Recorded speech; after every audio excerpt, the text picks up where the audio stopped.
And we are back. All right. Good to be back. So, I know, right? Definitely a blessing to be back each day. I'd like to welcome to the stage good friend of mine, Brian. I've been knowing Brian for, oh man, 5 years? Yeah. Really? Yeah. No. You didn't know, bro. First of all, I don't know who the old. Speak for yourself.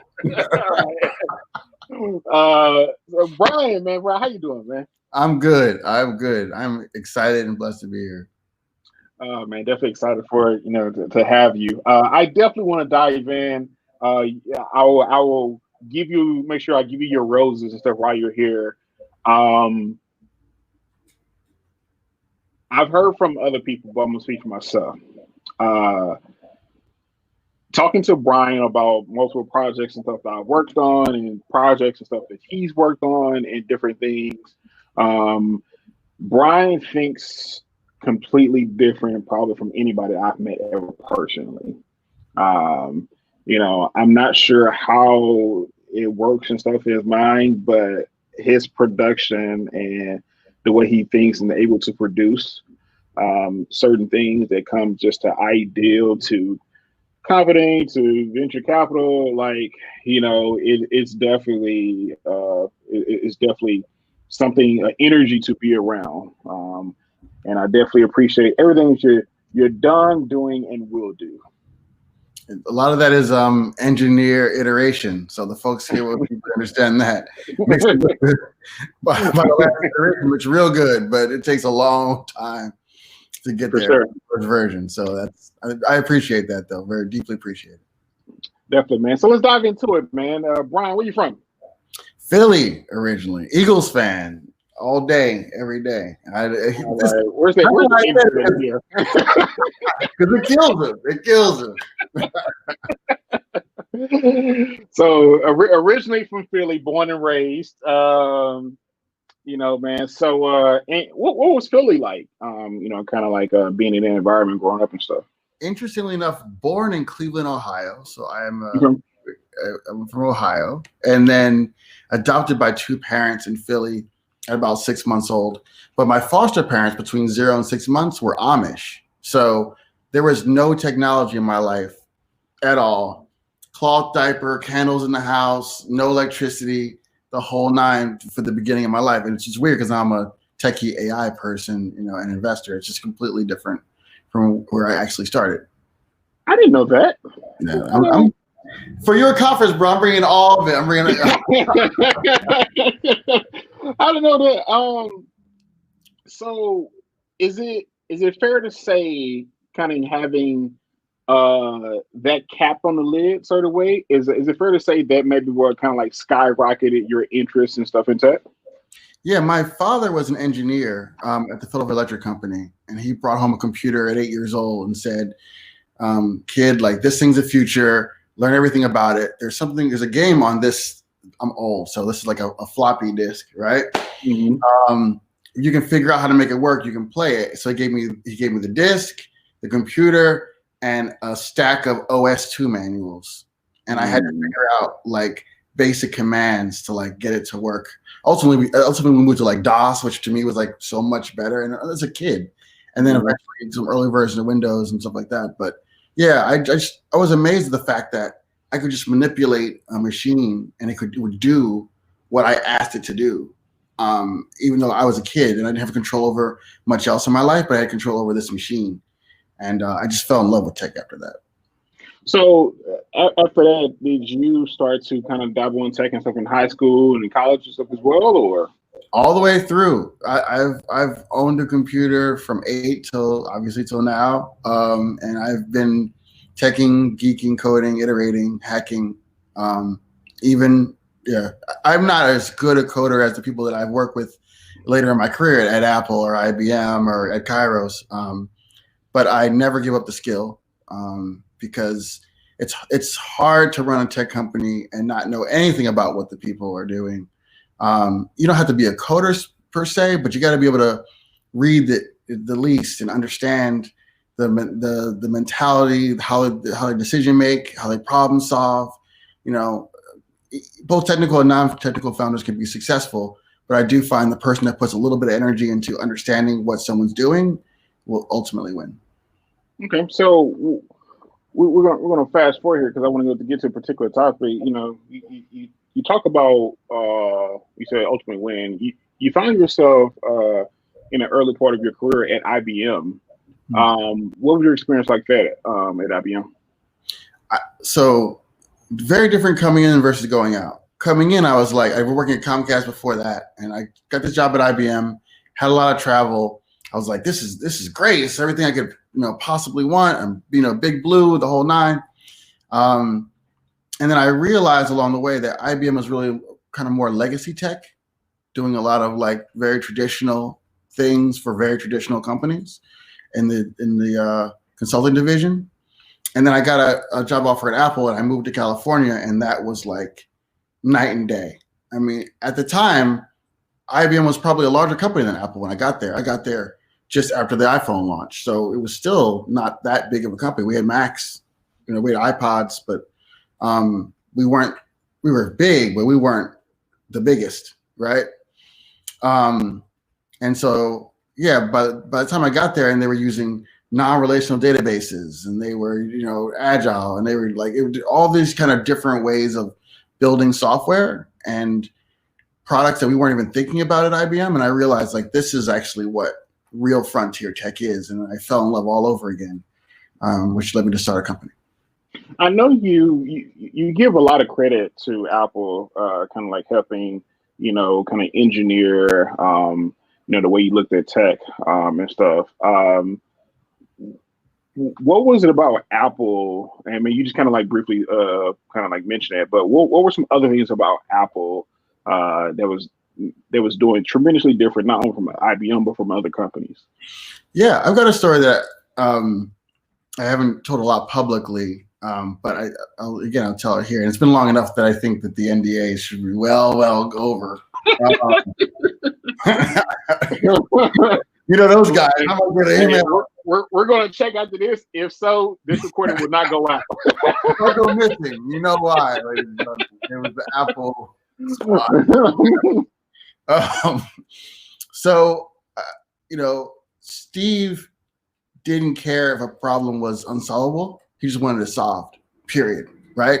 Didn't matter if it couldn't be done. It needs to be solved. So I remember I was on a team, and they kind of came into us, a number of us, and said, hey, we've got this big problem with the Apple Store where it gets so full, and people will walk up to it in the mall and be like, oh, it's a little too crazy for me. I'm gonna come back later. But because Apple products are so expensive, you got to kind of touch it, play with it, feel it, particularly with your first Apple purchase.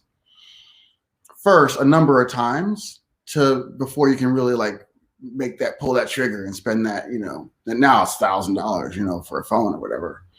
So if we don't get one of those touches, it delays revenue, big time. So how do we make people more comfortable? How do we create more room in Apple stores without adding to any of the square footage, right? This is the question that was asked. That's a ridiculous question. How do you make more space without adding more space? It's, but this is the kinds of questions we were asked. And so what we came up with was we started to send employees on break the more people that came in. So the more and more people that came into the building, the less and less staff we have to help them. And it actually increased sales, right? Because you don't need the help, right? You just want to go to the table, play with it, put it down. You just need the space, So understanding that people aren't salesmen, right? They're just here to support, and space is more important than salespeople, changes everything. And so it's really more about a mentality than it is about physical constriction. So transitioning here, you are at Apple. One could argue this is the cream of the crop. This is where you kind of go to lay your bed in a sense. You go stay here, retire. and just kind of see it through. You decide to leave. Yeah. You decide to leave. Talk about that transition of when you left, why you left, and then what did you start after you left? So started getting that kind of San Francisco startup bug. I'm sure you're starting to feel it. It's like it's a real thing. No comment. Bro, I'm interviewing you. Just get this straight. You don't ask me questions. You tell we're friends. So yeah, no, I started feeling it probably after only like a year and a half in the job. I remember I was going to for those that are really, really deep into it, the Coupa Cafe in Palo Alto, which is where, like, if you know that kind of famous scene in the Facebook movie where they're kind of sitting having coffee, lots of deals have got probably $1 billion of venture capital deals have got done at this little coffee shop in Palo Alto. So I was hanging out there a lot, seeing all these startup guys. And I remember in particular, kind of friends of friends had started Pinterest. And I just felt like, Apple could make anybody, comfortable or even wealthy. But when you're every single day, you are working to change the world in Steve's vision. And that in itself is a beautiful and amazing opportunity. And to this day, if he were alive and said, jump out this window, I jump out the window. That's the Apple cultism that, that happens. And I'm happy with it. But if you want to change the world on your own, right? If you got your own dreams, your own passions, you want to put your own dent in the universe, to use his term, then you're not going to do it there. You're not going to do it at Google. You're not going to do it at Facebook. You're not going to do it at you name it. You've got to do it at something that you put your name on, and you give it a name, and you start it. You do it. You're do it your goddamn self.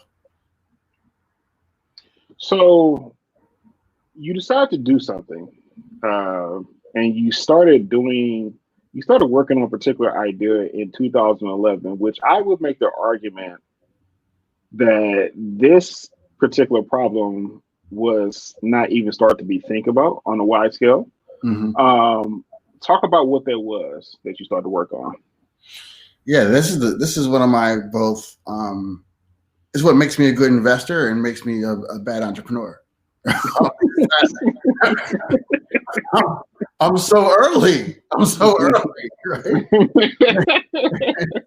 When you're an investor and you see a trend early, you are Midas touch good. Like you're whatever. You're Mark Andreessen, you're Ben Howitt, whatever these guys. You pick the name. Mitch Kapoor, right? But when you're an entrepreneur, that means you're gonna have to really struggle for a long time until the world catches up. And that's essentially kind of where you're going with the question. We started a company around facial recognition, actually initially around timekeeping and verifying who someone was with facial recognition for clocking in and clocking out. We then, through iteration, realized that just doing facial recognition was the big idea. Like that was like a much bigger idea than just doing it in one area. And so how can we make facial recognition easy for enterprise companies? How can we make it mobile? How can we have strong approaches in low light situations? Like how can we solve the problems of facial recognition around ethnicity for corporate customers? And that's what the company ultimately became after a couple of years, and then ultimately took off. But to your point, it wasn't a problem people were looking at in 2012, but by the time it came around in 2014, 2015, we had such a head start. We had processed hundreds of millions of faces by the time that Apple released the iPhone 10. Ultimately, the company continues to process faces, but it's processed over 1 billion human faces. And so when you're dealing with AI, that kind of lead time, that kind of learning is so demonstrable and gives you such a head start on your competitors that you would have had to have started that company in 2012, not today. From my perspective, and I know you being the founder, you have a million different other viewpoints. From my perspective, I saw three things that really gave Cairo some interesting clout. The first thing is what you said when the iPhone X launched. I want you to talk about that first, because when I was watching that keynote. When I saw it, you're literally the first person I thought of, and I said, "Oh shit!" I was like, "Oh snap!" Like, I just like, okay, this is about to be interesting. I think I saw you like either retweet it or post something like that. But talk about at that moment what they did for your company.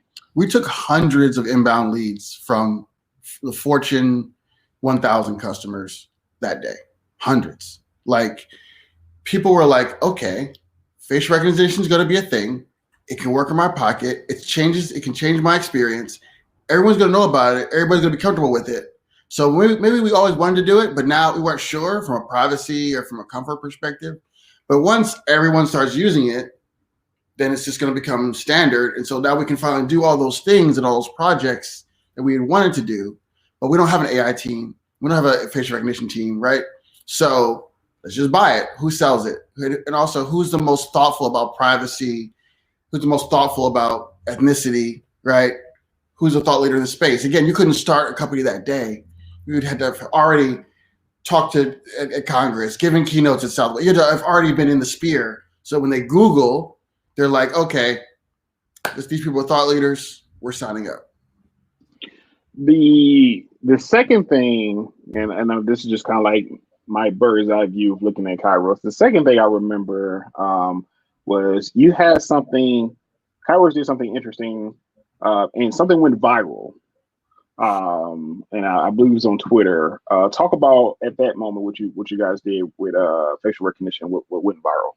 Yeah, we've had a few. I think I will start by saying, if you're starting a new company, find a way to make virality a standard for the business. You know, that happened to us maybe 3 or 4 times. We were never prepared for it, but we were always able to kind of create new and interesting things to do so, and that helped us grow a lot. The one I think you're talking about is basically identifying one's ethnicity almost down to a genealogy test via a picture. We were really I believe, one of the first to do that.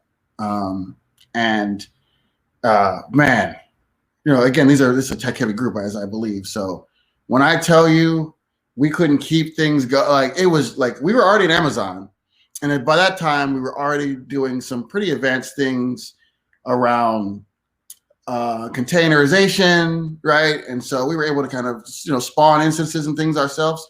We were being hit so hard that we couldn't even automatically spawn new instances fast enough.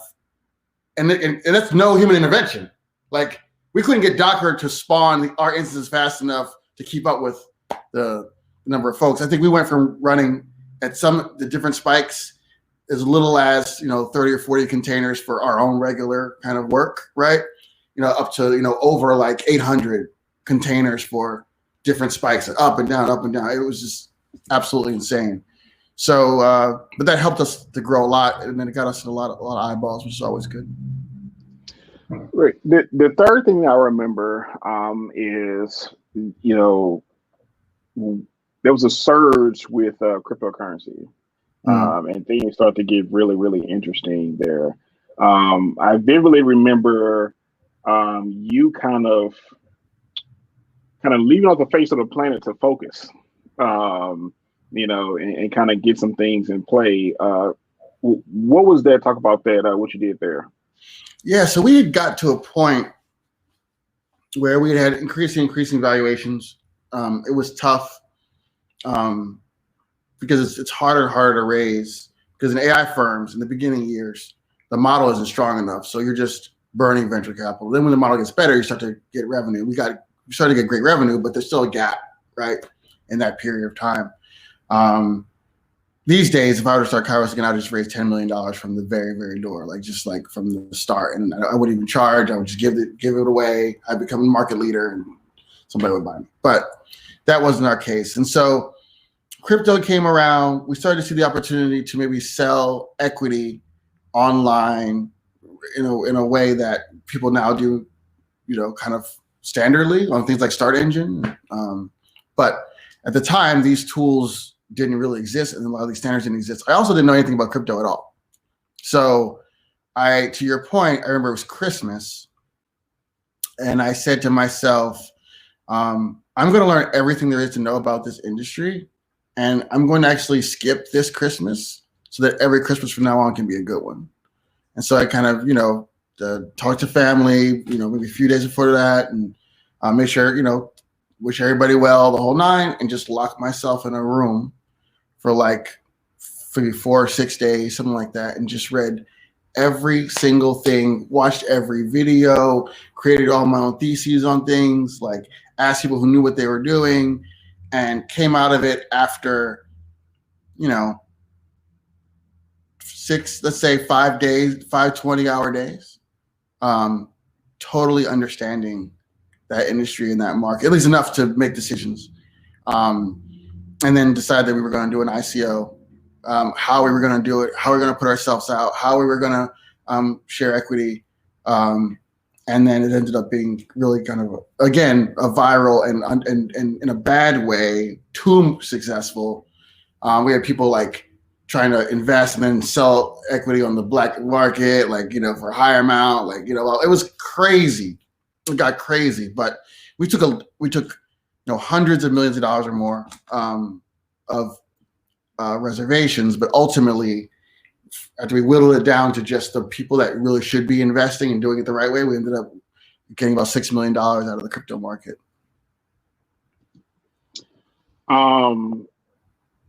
Extremely interesting. So you're at Conros, you're a founder,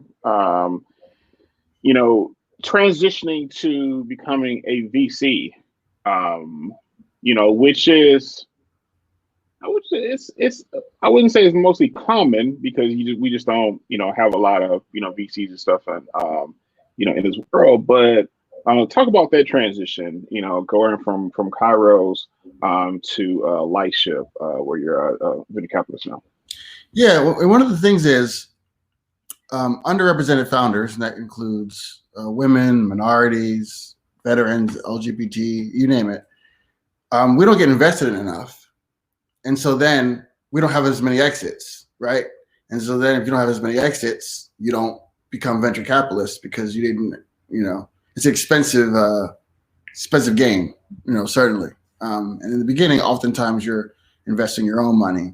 I'll go back and say I had a bit of a forced exit, huge fight with the board about a variety of things, but including just selling facial recognition to people who shouldn't have it, like the government and others. And also just the last valuation for the company was $120 million. And the greed that sets in amongst people and the behavior after, to have, when you have slight or some control over something that's worth that much and you don't have that kind of money, you'll do anything, right, to take control of that thing. So we ended up selling the company to a private equity firm. It's actually being sold again now, I believe, but still not in the government facial recognition space, I'm happy to report. And so after that exit, and I ended up suing them, winning, and then it took some of those winnings and starting with my wife, who'd already been an investor way better than me, so she could teach me how to be a good investor.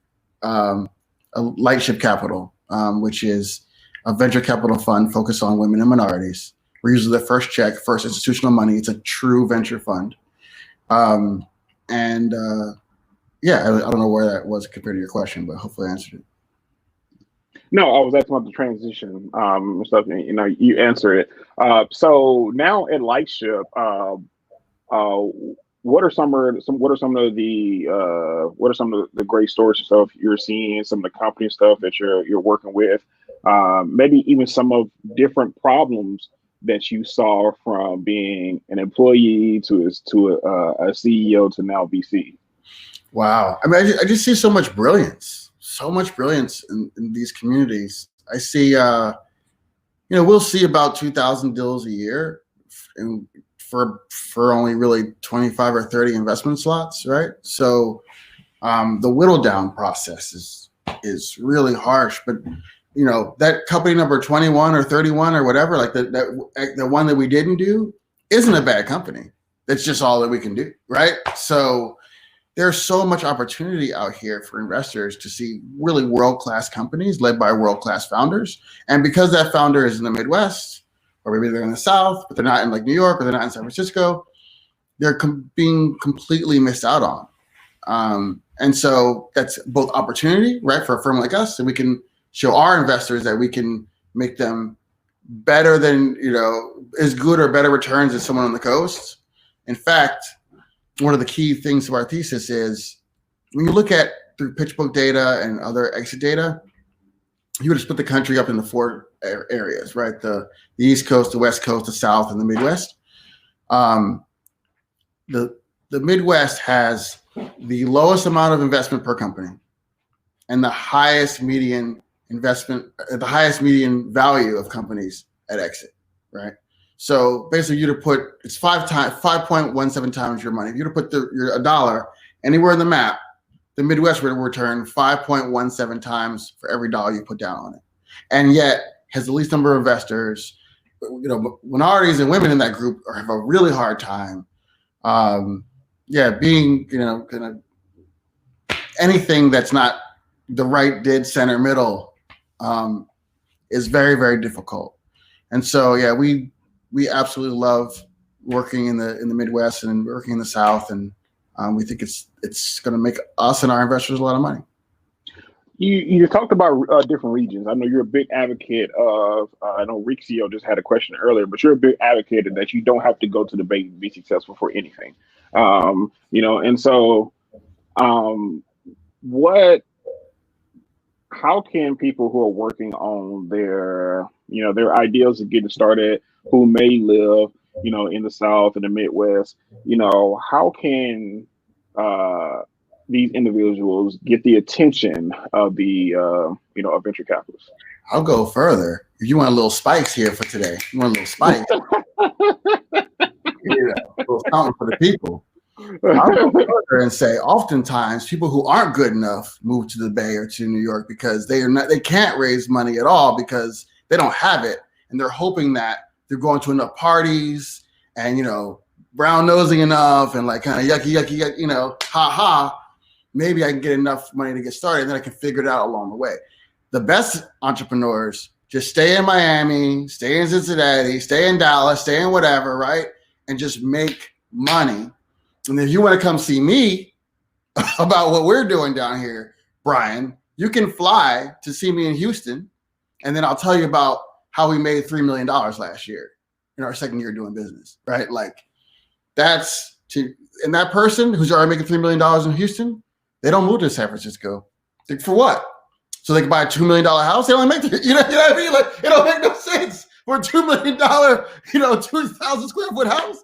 I'm good, bro. I'm good. I'm making $2 million in Atlanta. I'm making $2 million in St. Louis. I'm making $2 million in Chicago, whatever, right? So that's who we're seeing out here, in these streets. Gotcha. Okay, so kind of backtracking there. You got your first computer and stuff when you was younger. You made your way to IBM, made your way to Apple to found your own company. Now you're a venture capitalist. We have a lot of engineers listening in, and when you have your engineering hat, it's very focused and problem solving, and maybe on a particular bug, strategy, tech stack, whatever stuff may be.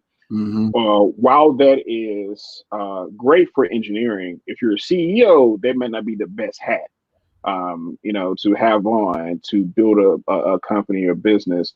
Talk about what engineers need to do, kind of take off that engineering hat to put on their CEO hat as they're looking to transition possibly to raise capital. It's tough. Yeah. And I, as we said earlier, I'm an engineer. So I have this problem. I consider myself an engineer, to this day, even though, like I said, I'm not on different people's level anymore. So I'm gonna go back again to give you the answer. So my father was an engineer, as I mentioned. My mother was a psychologist. And it's important to have some of those people skills and those soft skills when you're leading a team.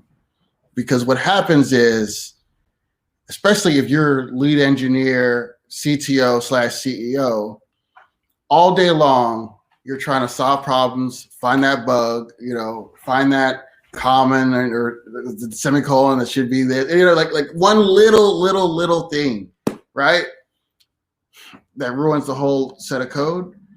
If you focus on that as a CEO, details matter on some things, but also on other things, taking a group of people, saying we're going on that hill over there, right? And inspire them to do so without nitpicking every mistake they make along the way is an important skill for a leader. And so you've got to be able to, when you're looking through a legal document, bring that same engineer energy to make sure every line, right, of that investment doc is right. But when we're talking about leading teams, leading people, and throwing your arms around somebody and saying like, I'm my brother's keeper and I'm my sister's keeper, and we're going to get here together, that is a different type of psychology and mentality. So would you say team focus is I wouldn't say it's the number one thing, just making kind of like a team oriented focus.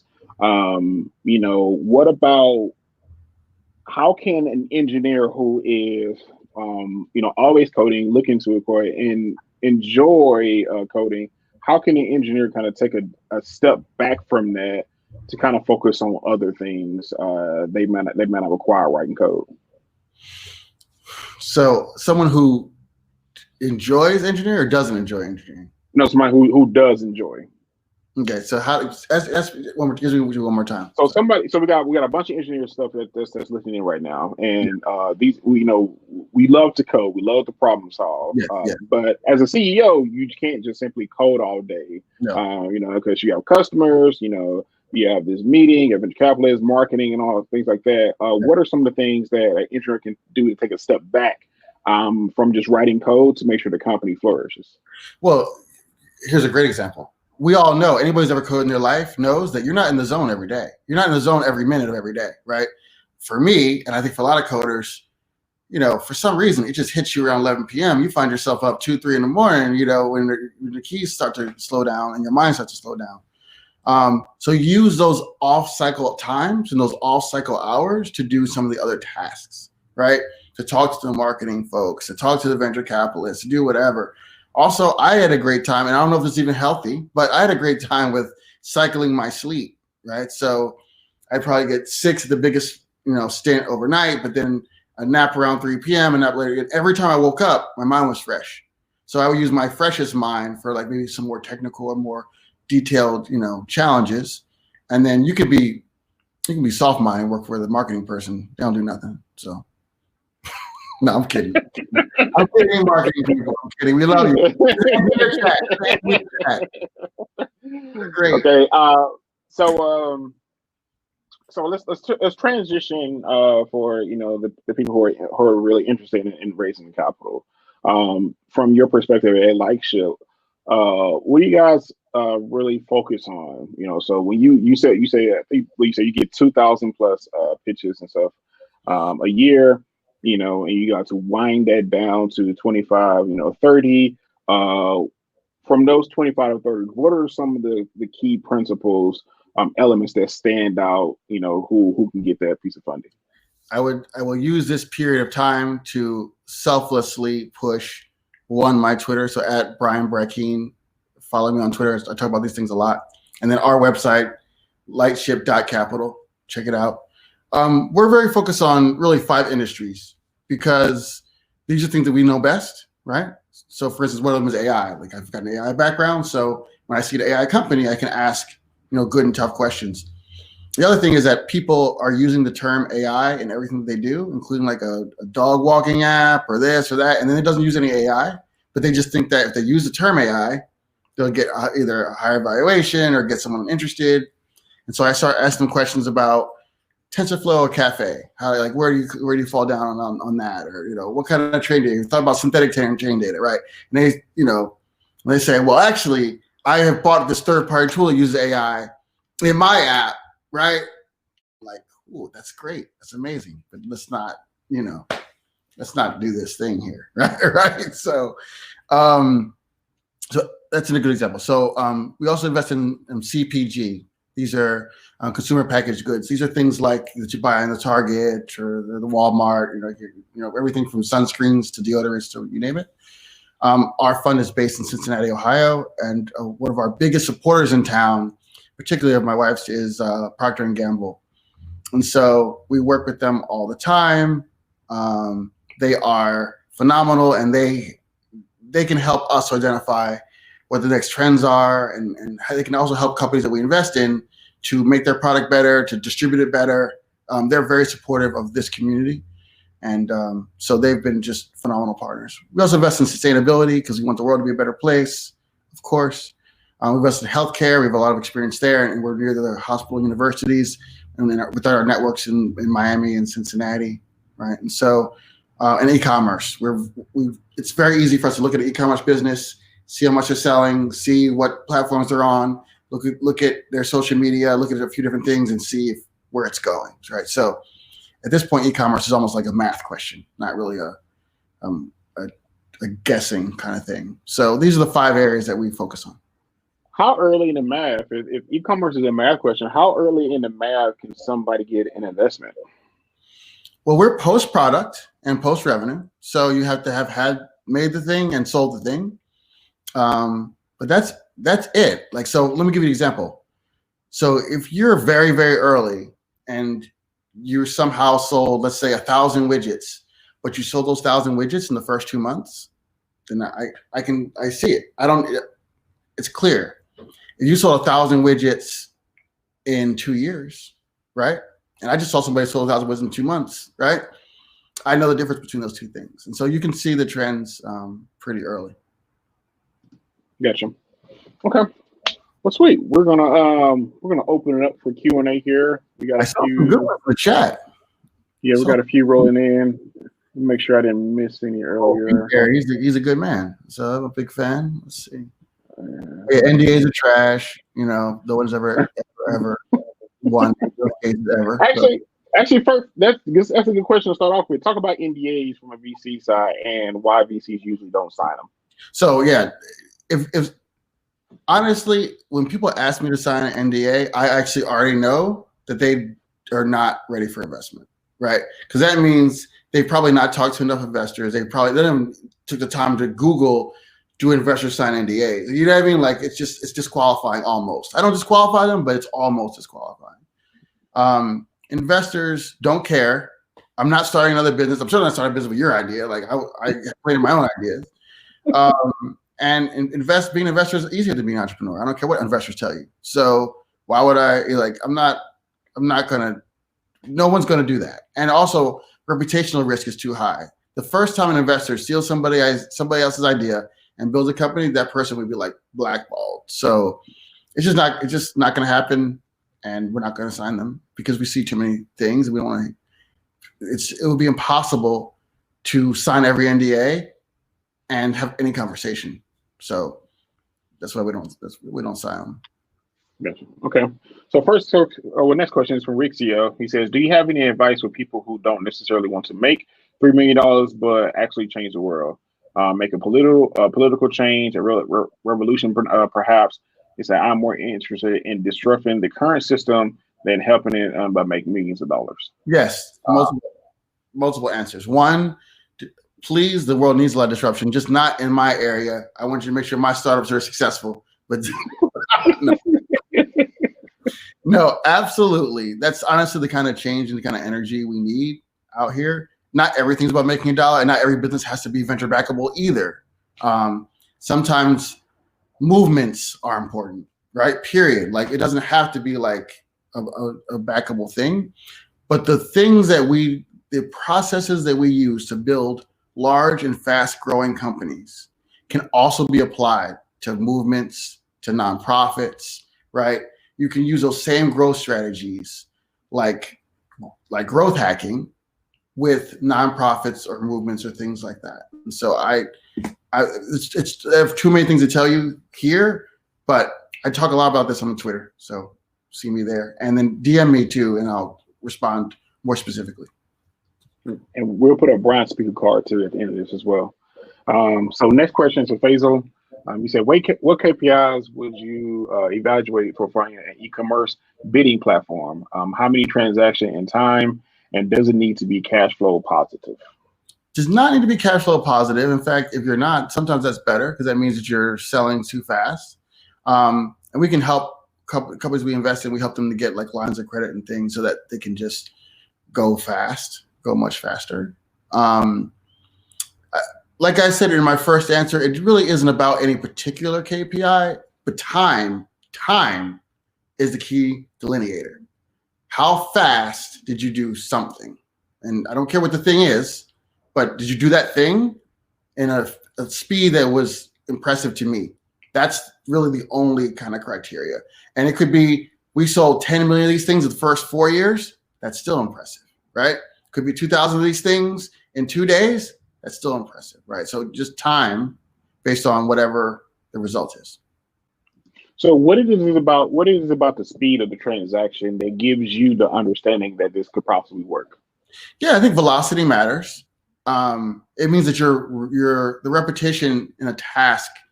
I'm a big believer that repetition breeds excellence, right? And so the more and more you repeat a task, the better and better, and the cheaper the task gets. And so if you've had a lot of repetition in a short amount of time, that means you're going to end up being really, really good. If you've just done something a lot in general over a long period of time, that means you're already good because you've done a lot over that period of time. Awesome. Well, yeah, man, if there aren't any other questions, Brian, man, definitely appreciate your time. Definitely appreciate your perspective, your stories.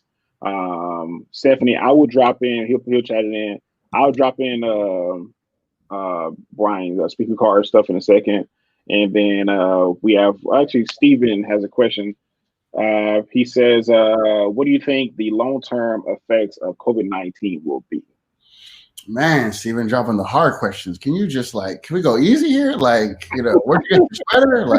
Why's it gotta be? Oh, no. All right. So this is something we actually talk about a lot at the firm, as you would imagine, because you need to have a thesis about the world to understand how your investments will fit in it in the future. And so we talk a lot about the future. It's almost like think tank style. And we're still working through it, but I think one of the things that we're starting to see and trends we're starting to see is, and by the way, this could be right or wrong. This is Brian's macroeconomic analysis, a guy who dropped out of college in the first semester. So take it for what it's worth. My macroeconomic analysis is this is not a traditional recession, right? And what you see in traditional recessions is a period of just less and less consumer confidence, everybody kind of pulling back, but over time, right, everybody pulling back, spending less, and then making more and more conservative decisions, layoffs, blah, blah, conserving cash. You see some of those things for sure. But the difference is a lot of this recession is because we're being forced to stay home. We're being forced not to consume, not because we want to not consume, because we're being forced to not consume. And so when we get let go, some of these needs will still exist, and I expect a snapback, like a boom, okay, now everybody that wanted to get their haircut is all showing up at the barbershop on the first day. Everybody, you don't not need a haircut, right, bro? You didn't stop growing hair during COVID, right? You're just all gonna show up. So there's some deferred value that's going to be transferred, but still exists in a number of these areas. If your car is about to break down before, you still need a new car, right? You could maybe stretch it out a little bit, but ultimately that has to happen. And so I see a lot of this kind of snapping back. And what I'm hearing from our portfolio companies is people are still keeping their orders, but just moving them to June, to July, right? Same order, just give it to me in a few months when things calm down. And so you also have all the stimulus coming through to small businesses, right? And so people are going to actually continue to get some of their checks for another couple of months, right? And so if people are going to have that cash, but then now they're not spending it at restaurants or whatever, so they have all this kind of, if they didn't lose their job, that's a big if, but they didn't lose their job, and we know 15 million people have, but we have 300 million people in this country, right? and you have these extra stimulus payments, right? You have the extra cash, and you're dying to get out. Man, as soon as that door opens up, I believe people are going to run through that door, and that is going to lead to a very different kind of recovery than in the past, right? Not a slow, like you think about 2008 Obama style, like, and I mean that in a good way, like slow, let's slowly put things back together so we can have a lasting recovery. I think you're going to see a snapback recovery. And we also know that Trump, from a macroeconomic perspective, he likes that snapback stuff, whether it's good or bad for us. He likes that like instant, like tax cut, boom, like, you know, like sugar rush type stuff. And so I think you'll see that.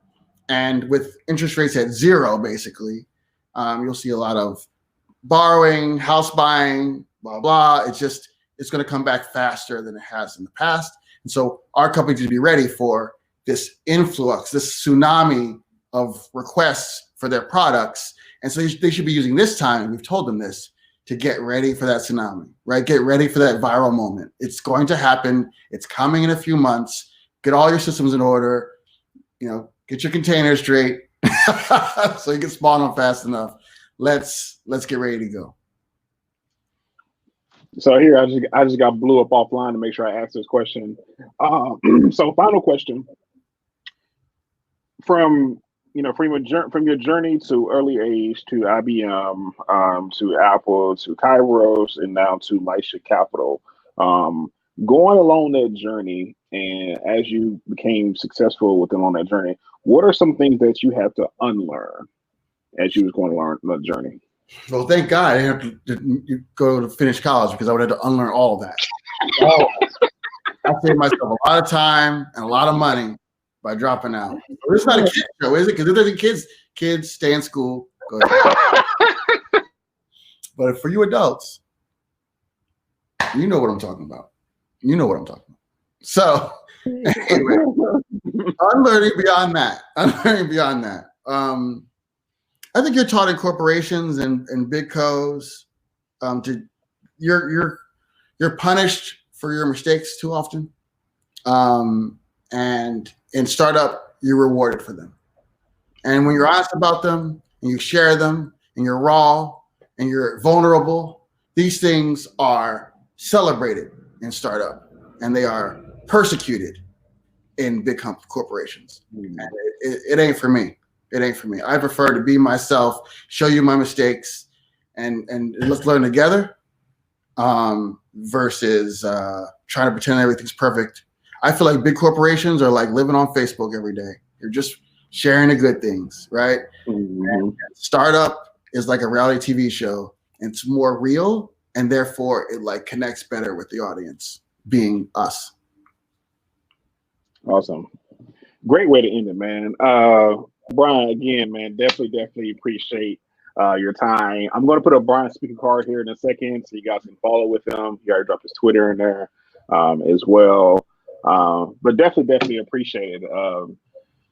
Man, we're going to talk. And it's funny you mentioned that bum rush out the door, because I'm going to that Italian place that we went to. Oh, nice. Yeah. I'm gonna send you a selfie as soon as I get there. I'm holding to it. I want that. Yeah, for sure. All right, my brother, man. Definitely appreciate your time. Thank you, everybody. Go out, start something big. Love you all. And hit me up if you have any questions. I'll answer on Twitter. Cool. All right, bye-bye. All right, definitely appreciate Brian. So we're gonna take a 10-minute intermission here. Our next speaker, final one of the day, and then we're going to jump in after that to our networking. But our next speaker, final one of the day, is Peter. Peter is the CEO of CodeStream. I believe was on his fourth company. His last company stuff he's been involved with, he sold and stuff, and so, or they got acquired. So we're going to talk to Peter about his journey, his transition, and what's that prayer that we keep doing to keep selling these companies. So we're going to take a 10-minute intermission, and then we'll be back.